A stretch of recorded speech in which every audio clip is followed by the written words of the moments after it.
Welcome to the Perspectives on Healthcare podcast, where members of the medical community from different roles, venues, and locations share their unique perspectives on quality healthcare, its future, and how to improve it.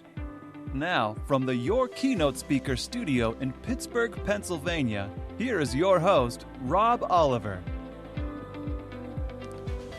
Thank you, and I appreciate you being with me to hear another perspective on healthcare.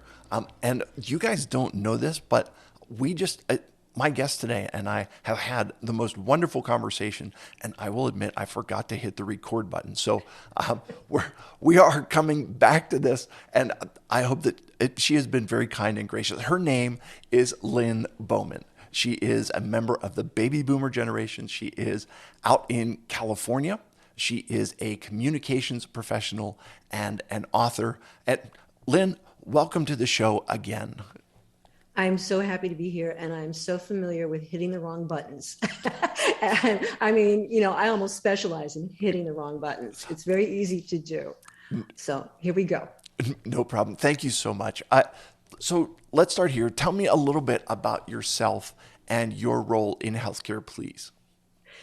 Well, my role in healthcare is that I would like a role in healthcare because as a longtime communications professional, I was creative director and art director and copywriter and all those things. My life was always about being clear and communicating to get behavior change from my audience, whatever it happened to be. And so what I've seen I'm type 2 diabetic. So I've spent some time with the medical community. I've also had 3 kids. And so I'm not at all unfamiliar with medical treatment in a lot of different forms, like most of us. And what continued to smack me in the face was that the communication from the hospital, from the doctor, from the it was all crappy. It was all just really too long, jumbled, not clear, not enough of the stuff you needed. And I can give you a little example. I just had surgery on my hand. And Kaiser is where I go. And I came home with reams of paper with all this stuff and instructions. And the one thing they didn't say was, don't put ointment of any kind on it. And I didn't know that. And my husband thought it was a good idea. And so we did. So I still have my bandages on and I haven't healed up correctly because they didn't communicate with me. And that's a simple example, but it's causing me pain. It's not healing. All they had to do was put that line in bold type where you could see it and not hide it in all this other stuff. So my interest in medicine is sort of pedestrian, you might say, because I know that the medics are doing amazing things. And I know that there's all this medicine and technology available to keep us breathing, keep us alive. So why can't you write a sentence that makes sense to me? Why can't you communicate with me about where to park, even, for Pete's sake? And so I would make a case that somebody needs to be on your staff who has that ability and that sensibility, and that you, if the doctors actually valued that, it would be important, but they don't. Okay. And what I'm hearing you say is this is not simply the fact that doctors speak medicalese, in which they are, they're talking about conditions and they're talking about things that, the average person doesn't know a whole lot about, but that's not what you're talking about. You're talking about the simplest Everyday of communication stuff. Yeah. Okay. Yeah.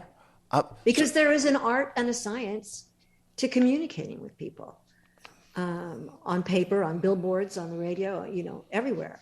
But it never made it to the medical community. Kaiser tries, they have slogans and things, but that's not what I'm talking about. I'm talking about valuing the communication personally between the doc and the patient and between the staff and the patient, so that you're clear about things, so that you don't miss signals.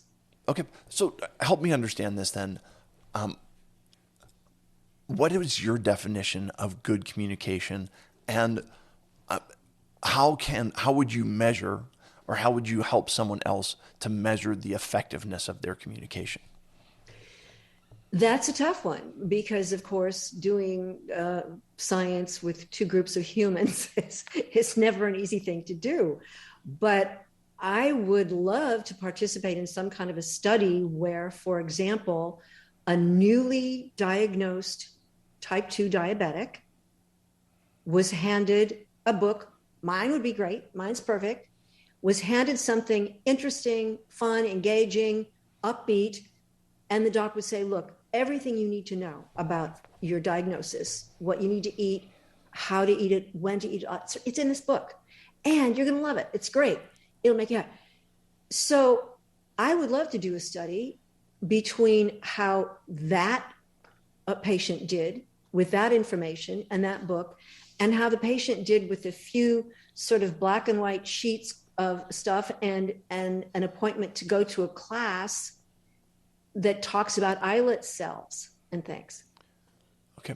That's, people need to know, how do I do it? What do I do? And a little bit of why tucked in there is okay.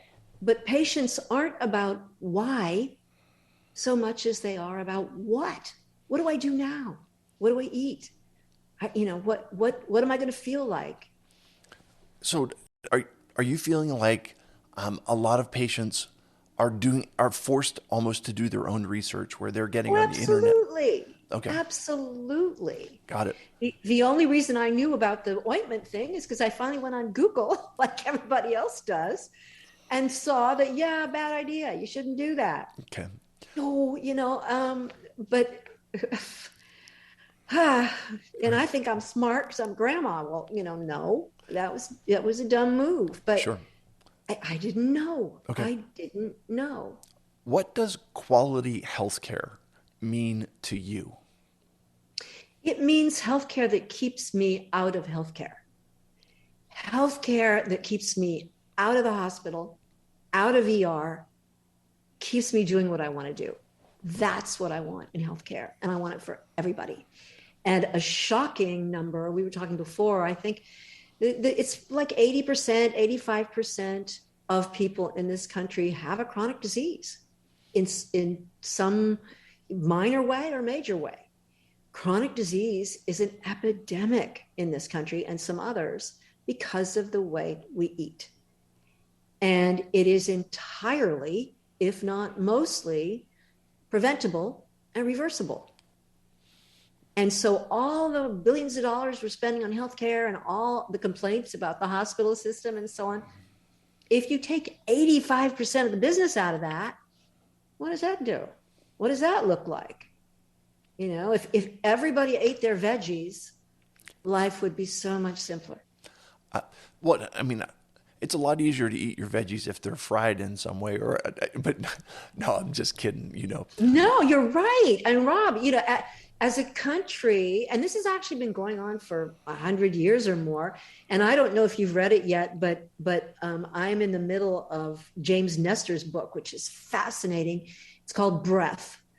And I talk so much about sleep and food and how related, and exercise and food, and timing is food. Well, the one thing I don't talk much about in this book, and he covers it all, is breathing.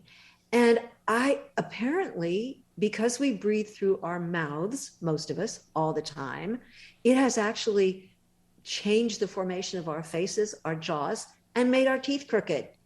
We're a society of crooked teeth because we're not breathing right. Wow. No. What? Can you give me an example of quality healthcare? An example of quality healthcare. Well, once I go, a doc who would give you this book or refer you out to that book. I am struggling here. Okay. So I don't want to put words in. Okay, I've got one. All right, go ahead. I've got one. My youngest daughter is a health professional. She's a nurse practitioner. And she loves what she does because she's basically a doc, but, different credentials, but they have enough time and inclination. She was floor nurse for a long time. She puts her hands on the patients and sits down and listens. And I put a little story in the book because it was what got me finishing the book. And she called me one afternoon and said, I checked a guy in today, and he's a vet about your age. And she said, I had to call you and tell you he was in to get his legs amputated because he was severely out of control diabetic.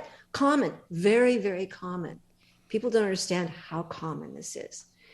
This is what diabetes can do. So she sat with him and held his hands, and she said, yeah, my mom's writing a book for people, to reverse diabetes and help people and so on. And she said he got tears in his eyes and grabbed my hands and said, please tell her to write this book. So what it illustrates is a couple of things. The bad communication. He didn't know that he was going to wind up like that. And two, she took the time to sit and hold his hands and listen to him. And anyone that you talk to who is, and yourself included, who has any experience in the healthcare industry as a patient, what you want is to be seen as a human being, to be heard, to make yourself clear, to get the truth from the doctor, to get the information you need from the doctor. It's not so much that stent that's not what medicine really is. It's literally putting your hands on someone and hearing them. Okay. That's good healthcare. Sure. What do you wish people understood about your role in healthcare? Well, I wish they understood that this is just a passion of mine. It's a mission. This isn't anything I do for profit or on behalf of a company or anything. As we laughed about earlier, I don't make any money from this book, but I'm on a mission because I lost my mother very early. I was 18 when she died. I'm sorry. And then I was diagnosed early, unusually early, with type 2 diabetes.